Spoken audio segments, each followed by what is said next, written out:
We read in the lives of the saints of plans and actions which offend many even pious readers. They disapprove of them in themselves.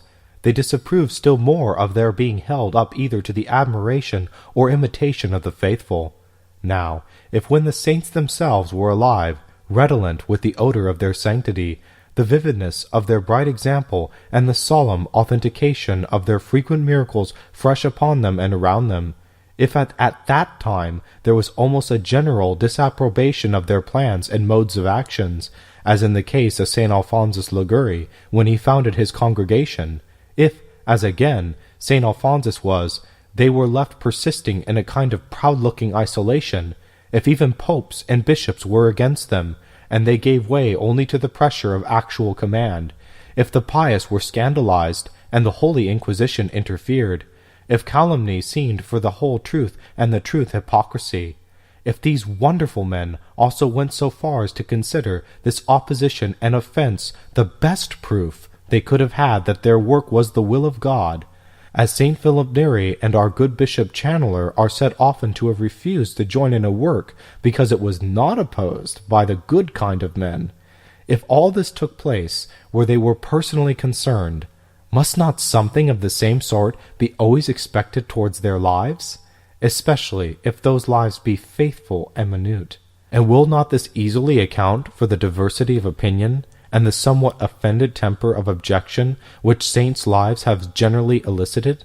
What the unkindly world and the remaining worldliness in the ordinary faithful found so uncongenial in the living saints will still be uncongenial in their lives, although, of course, in the case of Catholics, the intervention of the Church and the honors she has decreed to the saint will soften and diminish this, and will naturally make criticism less positive and more modest. Let us now take some instances, in order that we may not lie open to a charge of exaggeration. In the second report of the auditors of the Rota, in the case of Saint Teresa, we read that she was so completely abandoned by everyone that nobody would even hear her confessions. The auditors tell us of St. John of God and St. Jerome of Milani that they were counted and treated as mad. Surius tells us the same of St. Louis, King of France.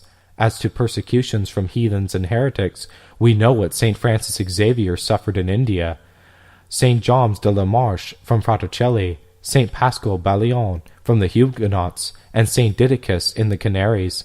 And for examples of the persecution from bad Catholics, we have the priest Florentinius trying to poison St. Benedict, as St. Gregory tells us, the spite of Fratre Elia against St. Francis and St. Anthony of Padua, the sufferings of St. Vincent Ferrer, St. Teresa, St. Charles Borromeo, and the particularly cruel persecutions which St. John of the Cross underwent in his great enterprise of reforming the Carmelite order, to say nothing of the martyrdoms of St. John Nepomuc and our own St. Thomas.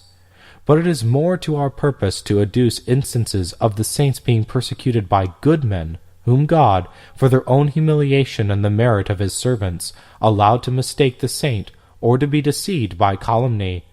St. Philip Neri was persecuted by Roman prelates under Paul V and St. Pius V for his pilgrimages to the 7 churches, which were put down to vainglory or seditious humor, and he was disgraced. St. Alphonsus Liguori, after having been persecuted by Father Ripa and made the laughingstock of Naples, was no sooner deserted by his first companions, Madrini and others, at Scala, than he was denounced by name from the pulpits of the capital as a warning to other self-sufficient dreamers.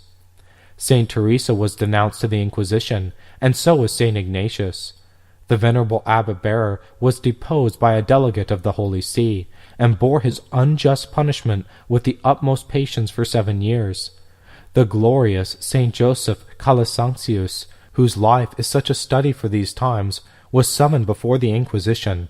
He was deprived of his office of general. His order was abolished and reduced to a simple congregation, and was not restored until after his death by Clement IX. All of this was in Rome itself, and under the eyes of sovereign pontiffs, whose officials, without any fault of their own or any want of justice, were deceived by malicious conspiracy.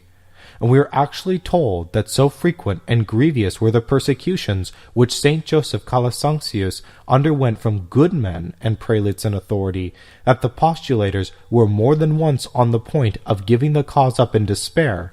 Such tedious difficulty they have to make their ground good against the promoter of the faith. In like manner, Leo IX was imposed upon and set against Saint Peter Damian, and Saint Gregory tells us that the Holy See gave ear to the calumniators of Saint Equitus, who accused him of preaching without authority. Nay, even the absence of this kind of persecutions seems to have amounted almost to an objection in the case of Saint Francesca Romana. It was hinted that she was entering into her glory without this suffering, though, as everyone knows, it pleased God to allow her to be subjected to frightful assaults of the evil one, which the auditors actually put in place of other persecutions, and which may be seen at length in the second March volume of the Bollandus. Thus, as Benedict XIV remarks, in all causes it is to be seditiously inquired whether the servants of God suffered distresses, and what sort of distresses, and with what patience and charity they bore them.